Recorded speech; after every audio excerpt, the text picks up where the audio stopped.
Hello दोस्तों, आप सभी का स्वागत है एडिटर जी हिंदी में। देश को नई महामहिम मिल चुकी हैं। द्रौपदी मुर्मू देश की राष्ट्रपति बन चुकी हैं और ऐसा पहली बार हुआ है जब कोई आदिवासी इस पद पर बैठा है।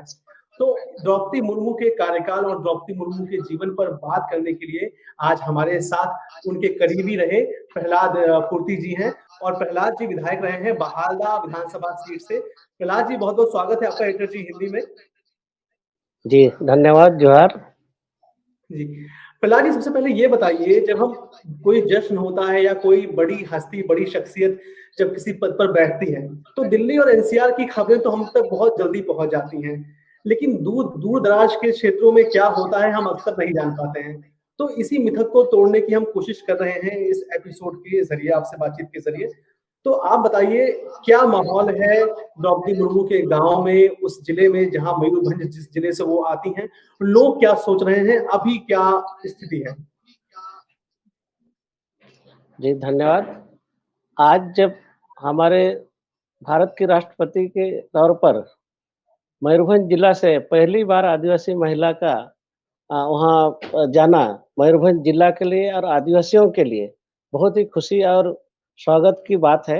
और यहाँ पूरे मयूरभंज में और पूरे देश में आदिवासियों के मन में एक उत्साह उमंग फैल गई है कि आज हमारे लोग भी सर्वोच्च पद में, संवैधानिक के सर्वोच्च पद में आज राष्ट्रपति के तौर पर चुनी गई है। इसलिए हम सभी बहुत खुश हैं। और जिस तरह आप कह रहे थे एनसीआर या किसी बड़े शहर में जिस तरह का खबर जल्दी पहुँचती है, तो आज लगता है कि हमारा रायरंगपुर भी, मयूरभंज जिला भी पूरे देश के या राष्ट्रीय स्तर पर या अंतर्राष्ट्रीय पटल पर तुरंत सीधी संपर्क आप लोग से जुड़ पा रही है। इसके लिए हम लोग आपको धन्यवाद देते हैं। प्रहलाद जी, आपने एक लंबा समय बिताया है विधायक के कार्यकाल के तौर पर और द्रौपदी मुर्मू आपकी सहयोगी भी रही हैं विधानसभा में। हम जानना चाहेंगे, आप अपना कोई अनुभव बताइए जो हमारे पाठक, हमारे दर्शक जान सकें कि किस तरह से आपने उनके साथ कुछ पल, कुछ कार्यकाल बिताए हैं। उस दौरान उनका क्या कैसा व्यवहार होता था?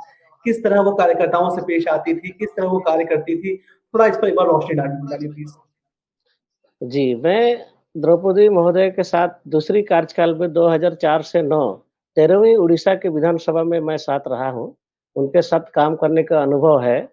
और वो जब मंत्री थी तो सारे लोगों से उनका अच्छा मिलना-जुलना था और सारे जो लोग हैं, निचले स्तर तक के लोगों से उन मिलती थी, उनकी बात सुनती थी और लोगों का काम जो है बहुत ही सलीके से करती थी और लोगों के साथ बहुत अपनापन का व्यवहार करती थी।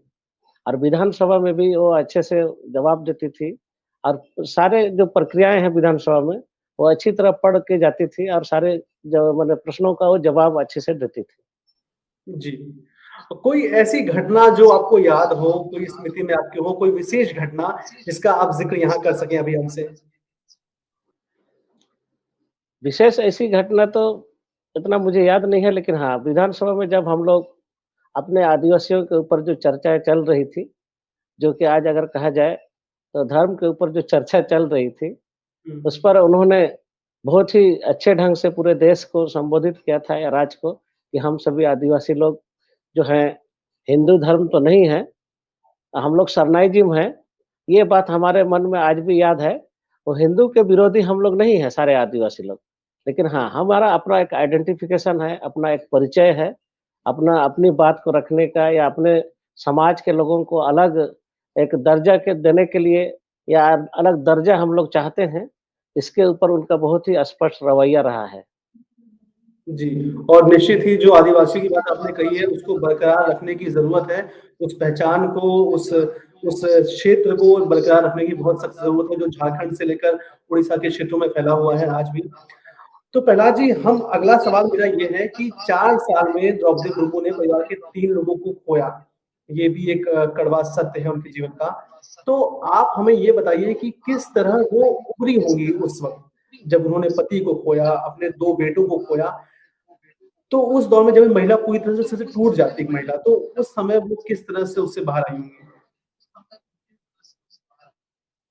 बिल्कुल, उस समय वो बहुत टूट चुकी थी, लेकिन हाँ, उस समय एक जो है हमारे यहाँ ब्रह्मा कुमारी ईश्वरीय जो विश्वविद्यालय है या जो उनका संस्था है, उनसे वो जुड़ चुकी थी, उनके साथ रहकर वो अपने जो मानसिक संतुलन को बनाए रखी और अपने समय के साथ अपने मन को बहुत कठोर बने और जो एक छोटी बेटी भी थी, उनके लिए उनको जीना भी था, इसलिए फिर वो अपना जीवन आगे ले गई।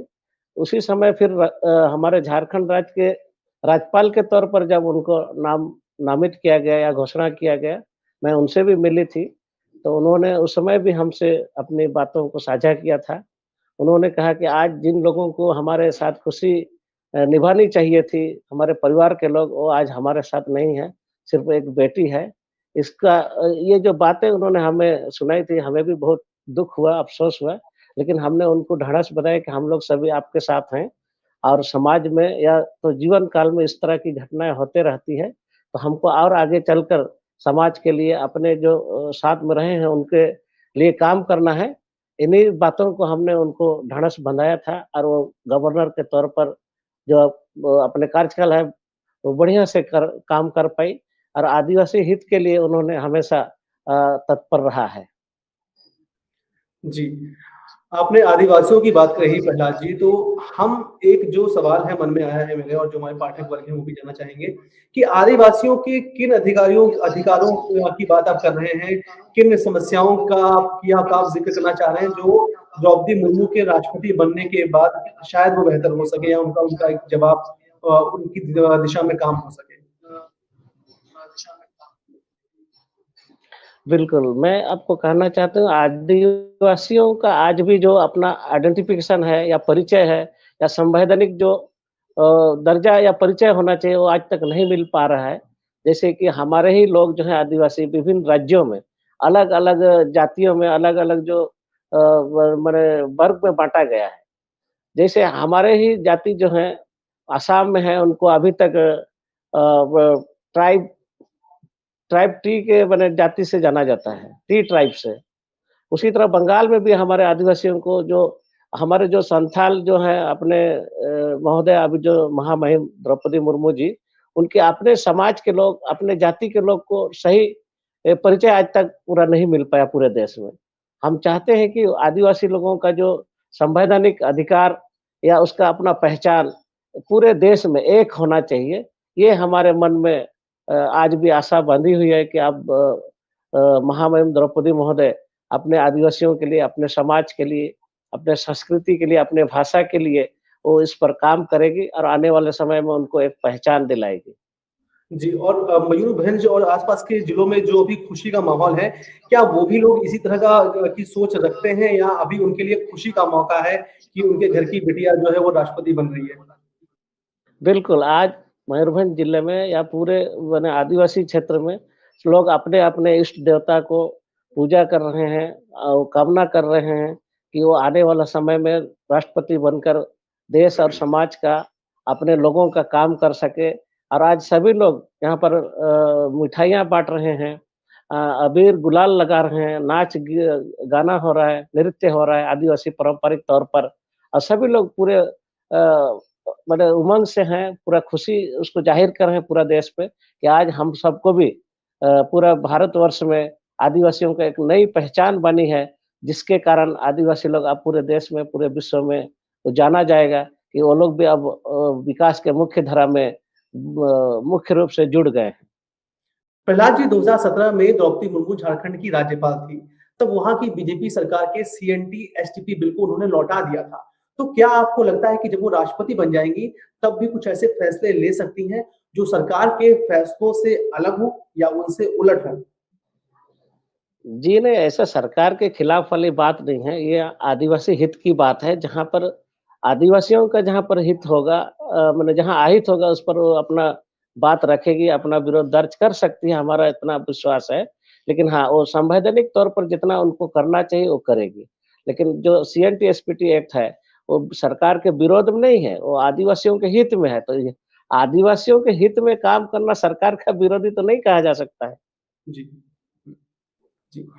प्रहलाद जी, बहुत-बहुत शुक्रिया आपको हमारा ये कीमती वक़्त देने के लिए लिटरेचर हिंदी पर और निश्चित ही जो ये बातचीत है इससे बहुत फ़ायदा मिलेगा। लोग देखेंगे और जानेंगे कि वहाँ पर किस तरह का माहौल है, क्या आदिवासी सोचते हैं, आपने जो ज़िक्र किया है। और कोई बात अगर आपके मन में है तो आप शेयर कर सकते हैं हमसे।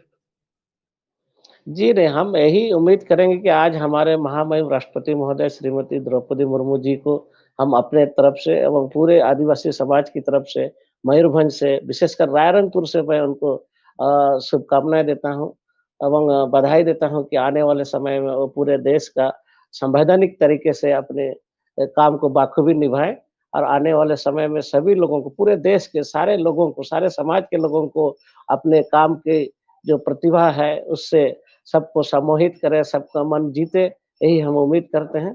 धन्यवाद। जी, धन्यवाद। Thank you so much.